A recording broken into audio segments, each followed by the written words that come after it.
आज कोई कहता है कि भगवान तो आए थे और चले गए ना, आज भी हैं। तुलसीदास को तो 550 वर्ष पूर्व कलयुग में ही दर्शन दिए भगवान राम ने, मीरा को दिए। भले ही 5500 वर्ष पूर्व भगवान का अवतार हुआ होगा, 5250 वर्ष पूर्व हुआ होगा, ठीक है, लेकिन वो आए और चले गए ऐसा नहीं, आज भी हैं, समय समय पर प्रकट हो जाते हैं। अच्छा एक बात बताओ, यहाँ जितनी लाइट जल रही है, लाइट है कि नहीं? इसमें इलेक्ट्रिसिटी है कि नहीं है?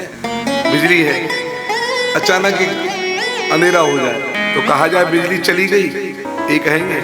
लेकिन कोई ने स्विच ऑफ कर दिया हो तो बिजली चली गई कि नहीं गई? हाँ, चली गई।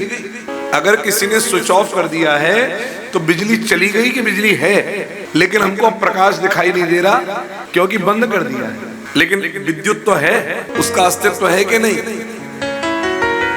अच्छा स्विच ऑन कर दो फिर प्रकाश हो जाएगा। आप समझ रहे बात को हमारी? भगवान हैं, अवतार प्रकट होकर के आ गए, स्विच ऑन हो गया, लीलाएं करते चले गए, करते चले गए, करते चले गए। भगवान ने कहा 125 वर्ष पूरे हो गए, स्विच ऑफ करो, ऑफ कर दिया।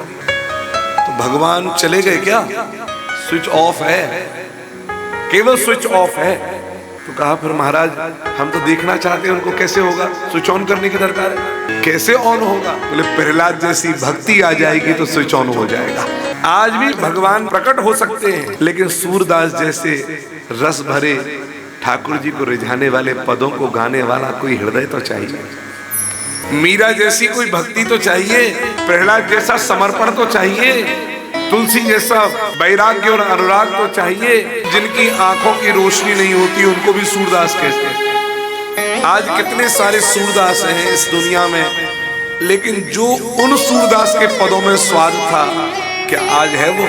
एक ने लिखा, सूर्य घनेरे फिरे कर्ण मांगत, पे पद सूर सो स्वाद कहाँ है, करताल मंजीरी बजावती है, पर मीरा मतवारी सी चाल कहाँ है। सिया राम कथा कितनों ने लिखी, पर तुलसी जैसी मर्याद कहाँ है।